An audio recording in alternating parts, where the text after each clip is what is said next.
There are far greater forces at play, largely capitalistic and political in nature, that don't want us to become more patient.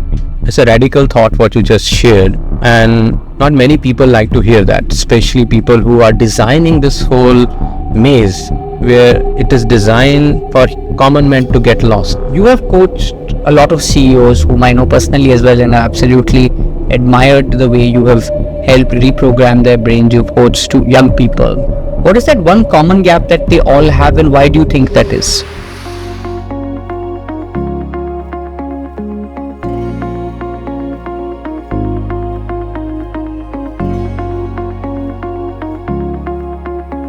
Welcome all of you at today's podcast on Leaders of Future. This is a series which we are doing with the top personalities in India and on the globe. The subject we talk is the leaders of future, and today we have one of very well-known personality who is working with the youth in India, Samyak Chakrabarty. Hi Samyak. Hi, thank you for having me here. I'm glad that you are able to take time and come for this podcast. What prompted you to start Workverse and Nimaya Foundation? Is there any enlightenment happen and this is world needs? I think it really troubles me that the whole world is getting excited about creating or upgrading or discovering new frontiers in artificial intelligence. But what about human intelligence? What are we doing to upgrade human intelligence? And we still live in a world where we feel that if you get more degrees, more certificates, it means you are knowledgeable. But the fact is that anything that, we went to 3 years to learn in college, now ChatGPT memorizes in 3 minutes and can conclude based on it. So my life's purpose is, originally it was to end unemployability, but now the new version of it is to upgrade human intelligence so that humans remain in control. Humans are the masters and AI is the obedient enabler, does not become the master in yourself. So that's what motivates me.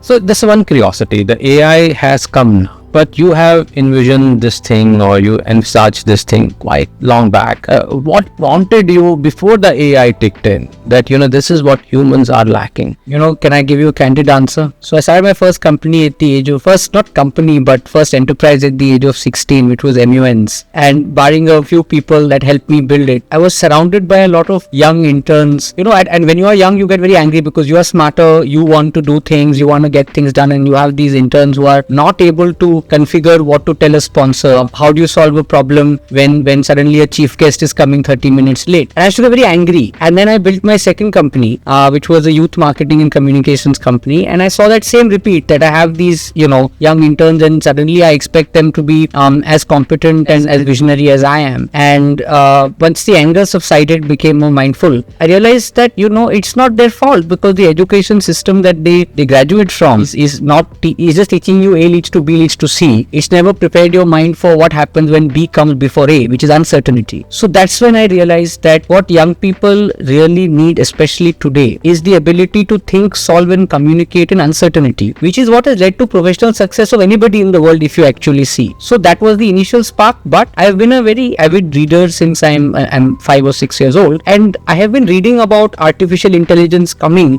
from a George Orwell to a Harari. If you read them and everything in between, you know that machine is well poised to take over the man's world. And that was in my mind from before. The experience with the interns and the dystopian future that I would read about kind of came together and nudged me to start Workverse, and then Nimaya Foundation with my co-founder Navya, because we wanted to also create something for people at the absolute grassroots in a not-for-profit format. What do you think with the newer generation, with so much of data, information, power in hand, what is one thing missing that we still don't see the spark in the youth the way it should have been? Sanyam. The word is Sanyam. I know that, we joke that you have grey hair, I have no hair. So we are also generations apart. So maybe my parents and my grandparents thought the same about my generation as we probably think about the next, and that will always happen. But there is a little fundamental difference. What's happened is that I often say that I was the last generation who saw a big floppy disk, went to a small floppy disk, went to a pen drive, and then the cloud. So there is some semblance of reality. There is some understanding of value. But now when you're suddenly born in the cloud, in a world which is largely virtual, your spiritual and conscious foundation is not as strong and as rooted in firm reality as it should be. So for example, today, if suddenly at the age of 18 or 19, you've got a job or an internship and your money is Google Pay, right? So you've not touched the cash really or felt the cash. And suddenly there are, Zepto is saying, okay, you have Google Pay. In 8 minutes, I will deliver you your joy. I will give you a dopamine fix. So what is that real semblance of, me valuing something tangible, something non-material, and understanding that material is not real? That is not there because of where they are born. It is not their fault. It is in fact our fault that we have allowed it. Who am I to curse saying the phone? My generation embraced the phone and then passed it on. Right. So I think that Sanyam is not there, but Sanyam is not there because there is no rootedness, which is a problem to which unfortunately there is no solution. There is only marham. So, it's very rightly said, the patience, but I feel the lack of patience is decline through generation. We see earlier generations had a lot of patience. Sure.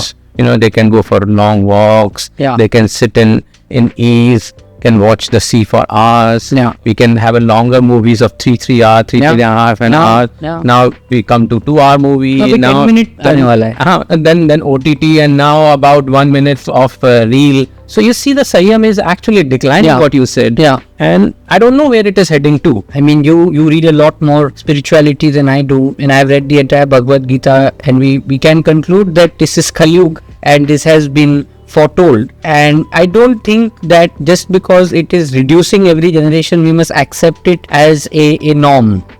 Temperatures are also rising through generations. Can we say it's okay? We cannot.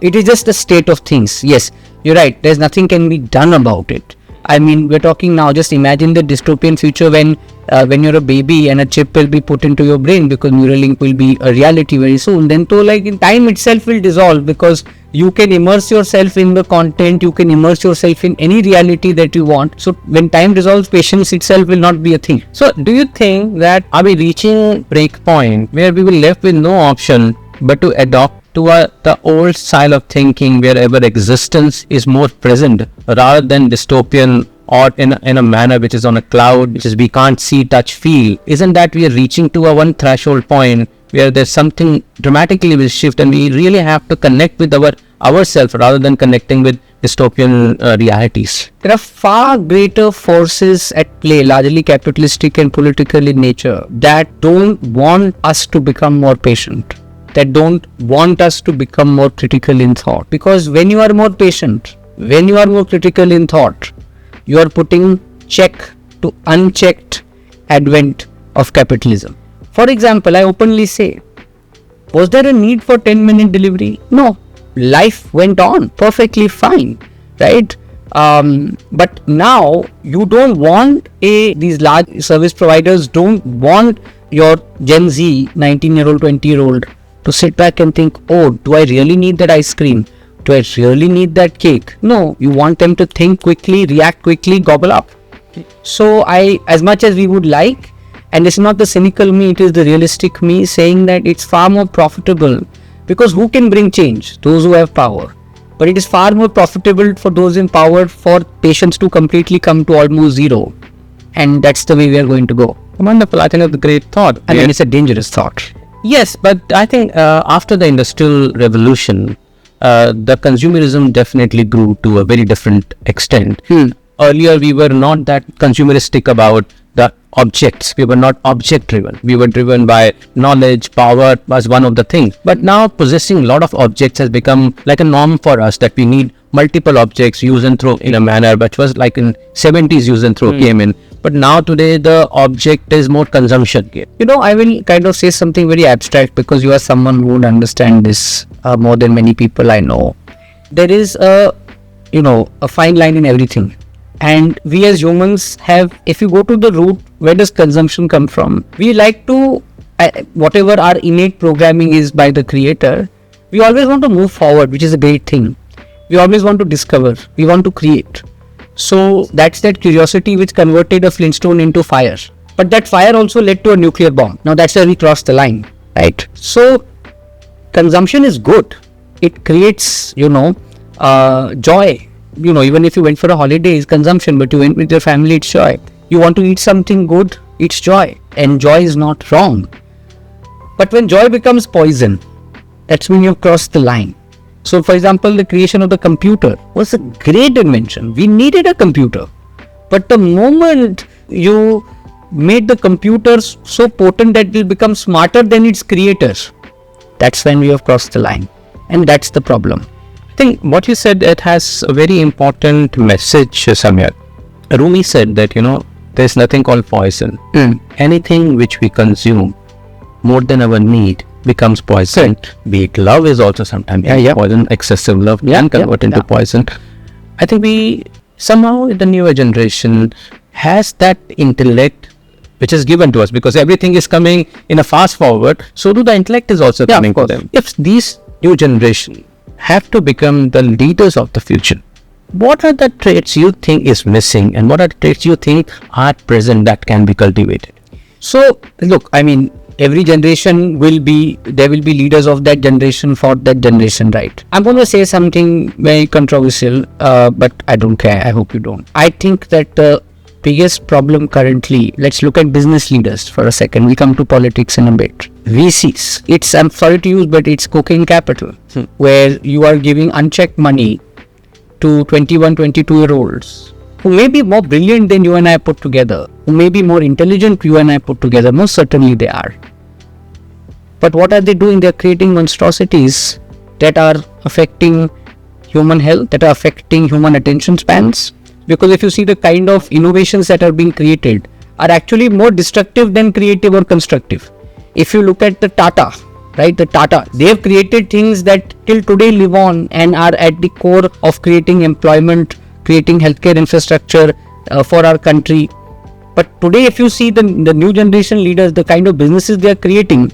In fact, I used to have a Christian secretary. She said, Samyak, if you see, all the top businesses are manifestations of the 7 sins. So, lust is your food delivery apps.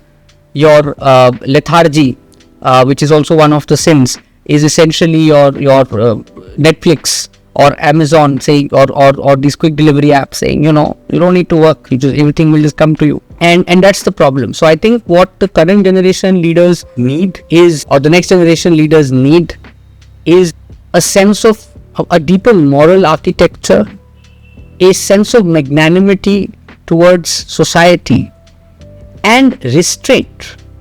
Why do you need to become a billionaire? What is that billion buying you? Because you are building your castle on the grave of so many. Is it worth it? That is the kind of conversation that new age leaders need to have with themselves. Otherwise, you will get as much cocaine capital or venture capital as you need, because powerful decks, powerful speeches get money. I have raised money on a deck. I was shocked myself. I have raised a couple of $1 million for Workforce and it's on a deck.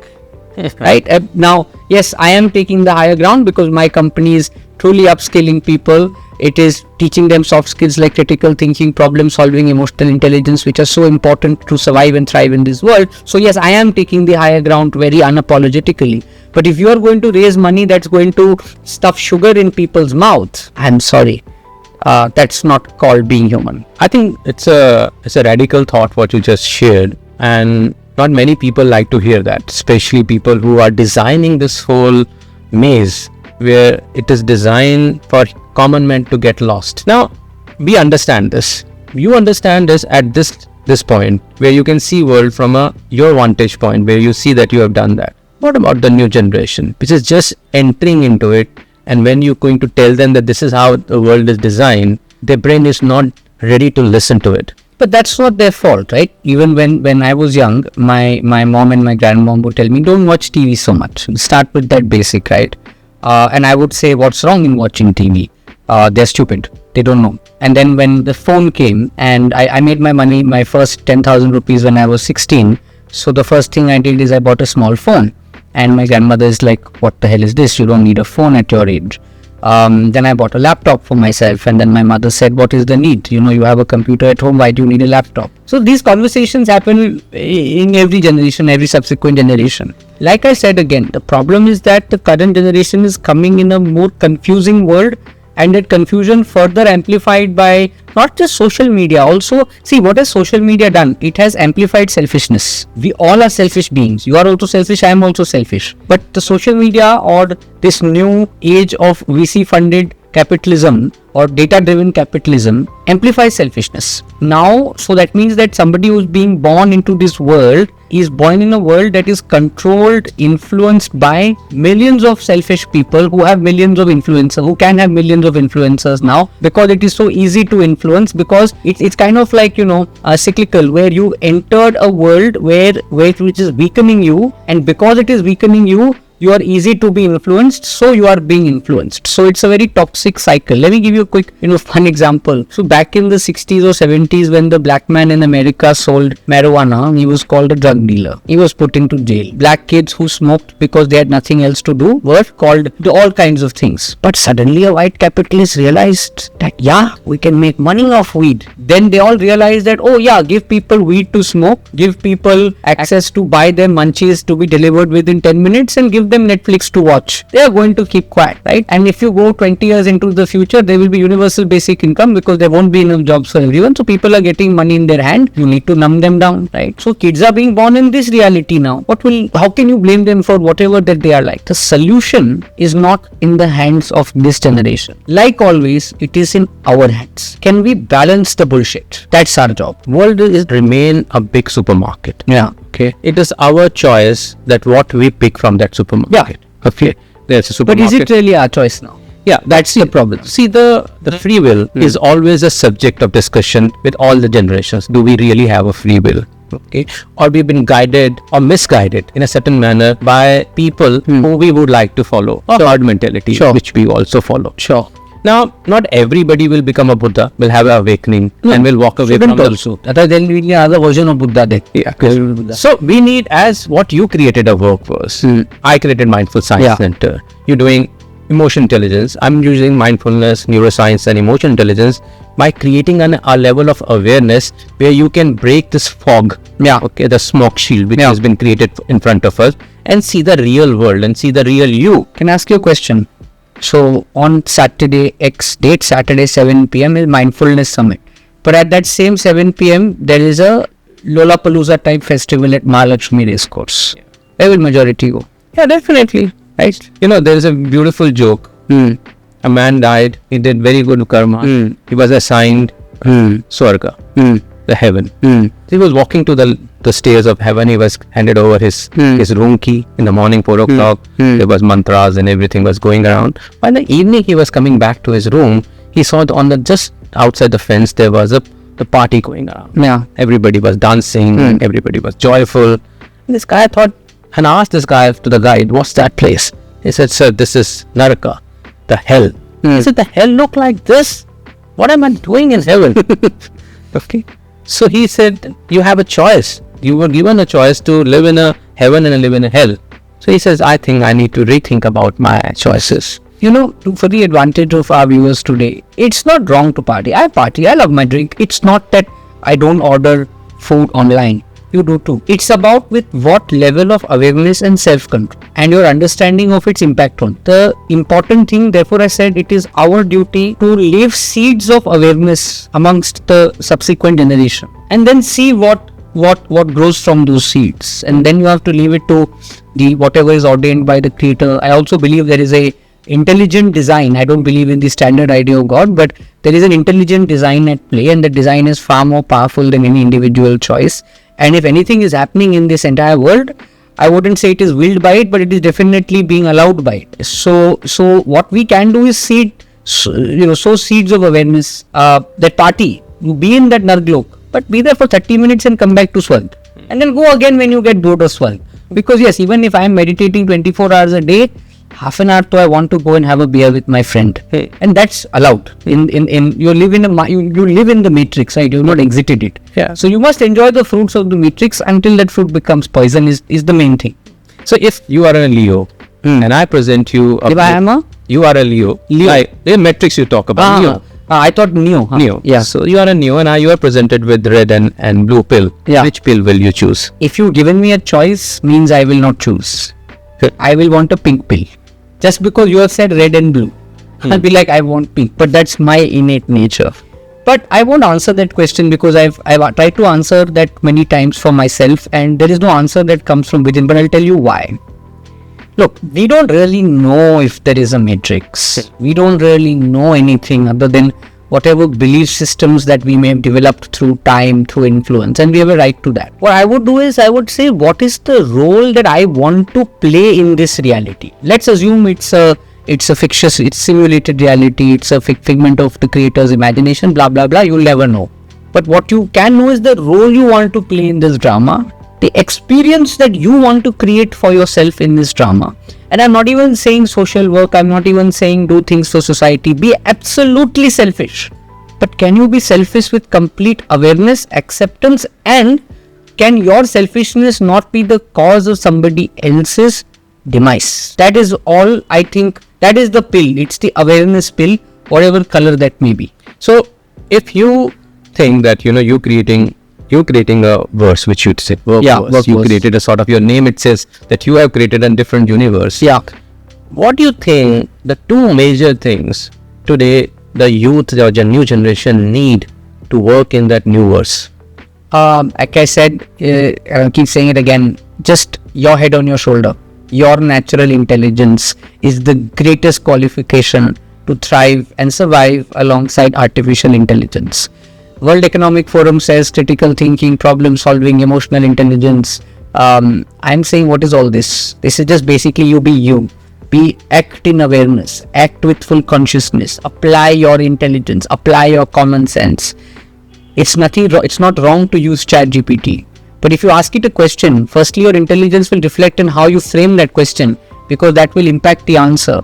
And when the answer comes, you have the critical thought to customize, adapt and contextualize that answer to whatever your purpose of inquiry is. Therefore, I would say that if you are fully applying yourself, you will be fine. If you use anything as an aid or an amplifier, any other tool like AI as an aid or an amplifier, it's fine. But to use it as a crutch is where the problem starts. Now, it is harder to think for yourself, because thinking for yourself means increasing your knowledge with, by reading good books, by being abreast of current affairs, by having intelligent conversations with people that know more than you. And by knowledge, I don't mean bookish knowledge, I mean practical knowledge and wisdom. That takes effort. Then you have to apply it. That takes risk. So you have to be okay with all that. I think, Samyak, you understand very well the newer generation. We all have passed through that generation, and now you are dealing with that generation. We see this generation gap is widening from the past. I can see the 20s don't wanted to see 30s. 30s think 40 doesn't exist. And so on, 40 thinks 50 should not exist at all. We feel that, the newer generation feels that the older generation know nothing about things, technology, how things, emotions, even relationship, they think they are smart enough. But the organization doesn't work like that. That organization has mix of all those kind of people, and society has mix of all those people. Now, main organizations are struggling to make this Gen Zs, a new generation, work with an older generation and learn from the learning, and the energy comes from the newer generation. What's your advice to both this generation, how these two generations work together, or multi-generations work together and thrive? I think what I'm about to say will be true throughout time, is acceptance and understanding and respecting the boundaries. So I may say whatever I feel about subsequent generations, but if in their emotional architecture certain things are okay, or certain things are supposed to be the way they would like them to be, it is their reality. And as contradictory as I may sound, and I think contradictions are beautiful, they are not wrong, is that if in a company, if a 50-year-old or 30-year-old and a 20-year-old have to coexist and co-create and collaborate, the 50-year-old cannot impose his or her way on the 20-year-old कि तुमको कुछ नहीं मालूम है. In fact, now the truth is कि उसको तुमसे ज़्यादा मालूम है because of access to the phone. Of course, how to use the knowledge requires wisdom, but that's another conversation. But acceptance and respect is the only answer. Because see, like I said before also, my parents felt a certain way about me. Your son may feel a certain way about you. And that will happen through time. And that cannot be fought. I too think that right now we're talking about 20s and 30s, where we will soon be in a time where the 20-year-old will feel disconnected with the 22-year-old. Because of, again, the pace of development and the influx of information and options in everything that are now available, what will you do then? So solution is again acceptance. I think acceptance has to learn with little maturity, because maturity teaches you a lot of acceptance. One thing I've learned, I'm probably half your age still, if you don't accept, the universe will make you accept. And people used to tell me this when I was 20 and I was like, oh, what an idiot, kya bol raha hai? Now as a 36-year-old, I will tell you that if you will end up accepting what you have to, one way or another. So there is one more interesting thing which we see. One is the generation gap. One is the gender gap also. You're working in Nimaya. You see the acceptance of women in organization. We see a lot of conferences. We see that the participation of women is down. We're trying to increase the diversity with the women. What is one thing you think is changing for women, and what would you recommend to organizations to do that? I will tell you something. So Nimaya is a foundation started by Navya Nanda and me that upskills women from underserved communities to for aspirational jobs. So we say that, just because you're a farmer's daughter doesn't mean you need to be taught stitching and sewing and papad beloing or being a farmer itself, unless you want to. But if you want to work as a product manager at Google, it is your right, and if you have the ability, we are the catalyst. So one girl, farmer's daughter in Haryana, after she finished our soft skills and AI skills training program, so I asked her, what do you feel about the role of women in modern society, workplace and so on? So she said, पहले क्या था कि बल की जरूरत थी, तो आदमी पावरफुल था हर जगह, लेकिन अब अकल की जरूरत है और अकल में तो हम भी पीछे नहीं हैं. And if you actually see, the skills that you really need to thrive are critical thinking, problem solving, emotional intelligence. I would say these are more innate and inherent in women. We forget that our mother or a housewife is the most qualified CEO there is, and she keeps an entire house together with all kinds of conflicts and so on. She manages to keep everyone happy with minimal resources. That's jugaad. So I think that firstly, the time is never more right and ripe for women to be in equal and probably more control than men. The only thing that is important is that and again I'm going to say this very boldly, feminism should not mean that women should be like men. Feminism should be about celebrating the individuality and the edge that women have over men in many aspects. That is for me true leadership of women and true advent of more women. If we are going to say no, man acts like this, so woman can also act like this. Man is an idiot in most of the times. I am telling you myself. Why you want to act like that idiot? You are smarter. You are more grounded by just the very make of your biological and emotional architecture. You have far greater things than we do. Build your supremacy based on those aspects. Women, I think what you just said, doesn't need any competition with men. And in organization need to understand that what women bring to the table is a diverse than what men bring. Absolutely.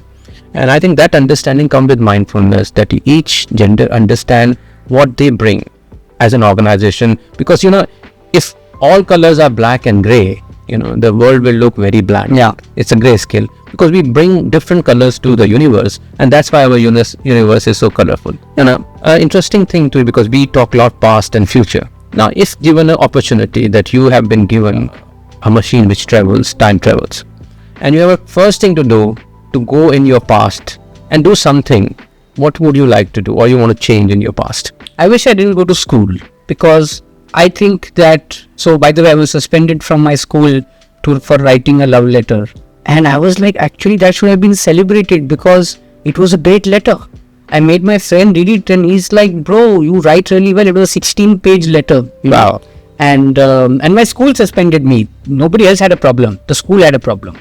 And I think that the school system, today's school system, I'm from Ahmedabad and my grandfather was a trustee of this school started by Vikram Sarabhai called Shreyas Foundation, where the classroom is in the middle of a jungle and you have deers walking around and you are learning. That's not school. That I call is a true learning ecosystem, because your carpenter was also your teacher and a PhD was also your teacher over there. But the organized school systems that we have, they confine more than enable. So I would not join. I would have kind of fought back with the same intelligence that I went behind. Of course, I would fight back with my family and say, I'm not going to school. You put that money and fund a startup for me, which I am going to tank. But I won't hire people mindlessly, and I'm not going to fire people and make products that make people sick, of course, like we spoke. But I do something, in this space only maybe, and learn from that. That's what I would do. And maybe I wouldn't date a couple of girls that I did. Yeah. Okay, and now this in a short answer, if that machine also travels in the future, what would you think you would like to see future? The extinction of humanity. Because I have a lot of thoughts about why we will be extinct, and I want my hypothesis to be proven right, because we are going to be extinct. And I just want to see what were those final last moments of humanity. You want to do the Thanos snap probably. Maybe. Great. Now I have a few rapid fire questions for you, and then you have to answer in very short. Okay. One word that defines the new generation. Impatient. One book that changed your thinking. Paramahansa Yogananda, Autobiography of a Yogi. One morning ritual that is non-negotiable. 30 minutes breathing. Meditation. Okay, wonderful. If not work verse or Nimaya, what it would be? Politics. One skill that school failed to teach you. Loving yourself. One most underrated quality in a leader. Sacrifice. Even the most corrupt leader sacrifices something in his or her personal life, and you have to respect that. One woman that inspired you, maybe woman leader or woman in your life, whatever. I don't have a correct answer to this because I lie. One bold prediction, you just did it, of the future of, not the future of work. One bold prediction. How will the future of work will look like? Future of work. There will be no work at scale. So the future of work is almost no work. If you have to describe success in a one line, what would that be? A sense and feeling and complete immersion in that moment of feeling accomplished. Wonderful. Is what I've learned. Great. Finish this sentence. The world needs more real gods. And now I think Samyak will going to ask me a few questions. Yeah, Samyak, a couple of questions. Let's reverse generations here. You have coached a lot of CEOs whom I know personally as well, and I absolutely admired the way you have helped reprogram their brains. You've coached to young people. What is that one need gap that anybody with ambition, so we'll summarize CEOs to young people as ambitious people, what is that one common gap that they all have, and why do you think that is? One common gap in most of the leaders is defined in psychology called Dunning-Kruger effect. Okay. And in neuroscience it's called cognitive rigidity, which means I know it all.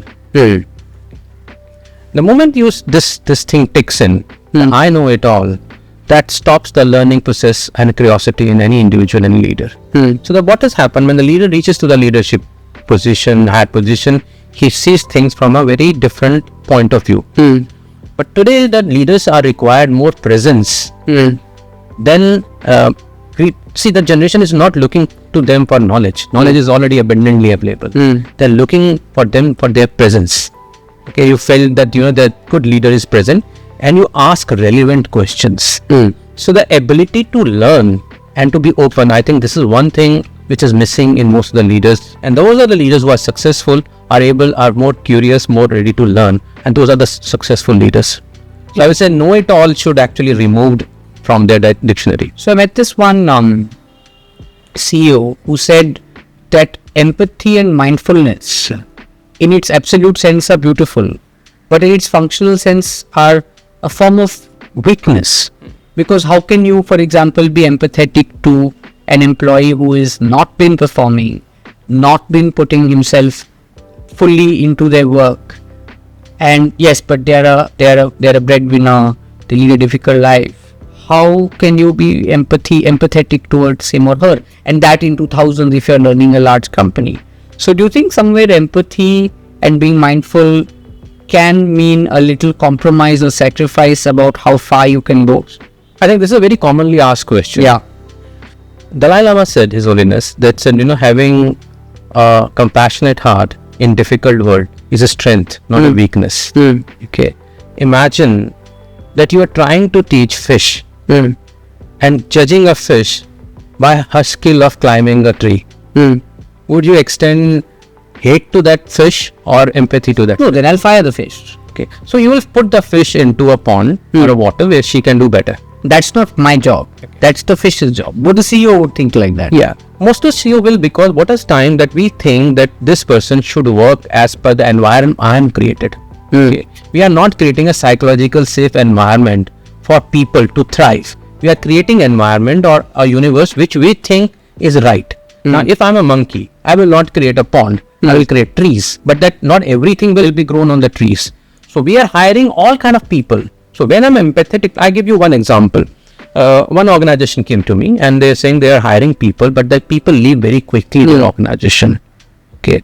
And then I realized that what they are doing, they definitely want to mold the people very quickly in the environment they have built. Now, if you have into certain environment and I put you in completely different environment to work, you need a time. It's just you need to understand, and then you have openness to willingness to accept that.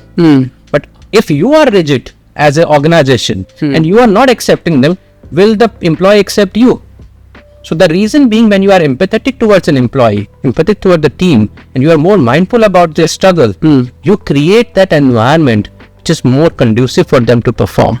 And that's how the better team performs. And you need actually a strong heart to accept somebody's mistake and your own mistake. And then you start doing and you start observing and you give presence to a person.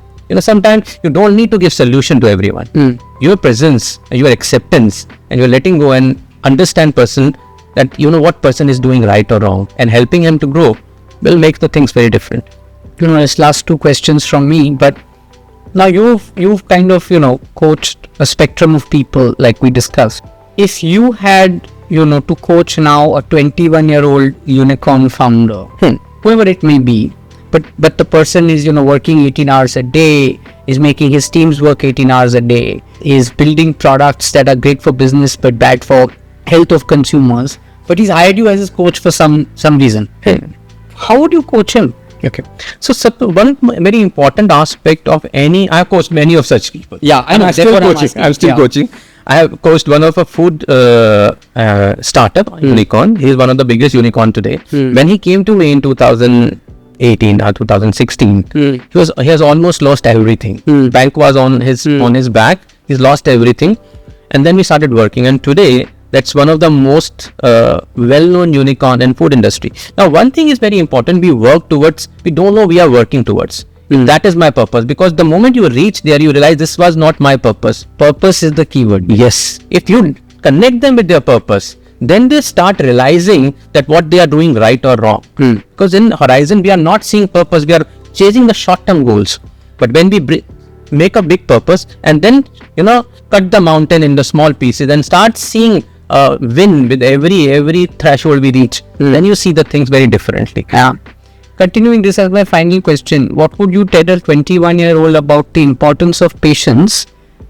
Because you're explaining him or her to sacrifice a lot of things to be patient, to control their dopamine. What would you tell them? See, patience is one of the biggest virtue, and it doesn't come automatically. It comes with mental clarity. If patience is something which is not designed within ourselves, and it's there's a lot of research has been done on mouse, that how the mouse can cultivate a patience. But when you show them the real result of the patience, that this what patience is all about. There's a very wonderful study on marshmallow. You heard of that study? I like marshmallows. Okay, so there was a study done by the Harvard. They chosen some of the students and they asked them that these two marshmallows are lying on the table. They are going out from the room, and if they don't eat that marshmallows, they will get two more. So they studied many children in that, and they have secretly recorded with the permission of because they were subjects for research, and they recorded those children. And then they also studied those children for 60 years, this continuous study. And they found the children who were able to hold their patience and waited for the two more marshmallows to come have done dramatically much better in their life. In the 60 years, they were better in academic, they were good business guys, they were good in organizations, they were good leaders, they even were the good parents and good partners. So this ability to have patience actually build them a far superior human being in time to come. and this patience can be cultivated. It's a behavioral control, and mindfulness is a beautiful tool which cultivate patience, because then you are actually cutting off all the distractions which causes your anxiety. And anxiety is entire to the patience. So you cut anxiety, you build patience. So the hard truth is you need to be patient to experience the virtues of patience. With that, thank you so much for having me, and I look forward to learning mindfulness from you. Wonderful. Thank you so much, Thank you. Samyak, and thank you for coming today.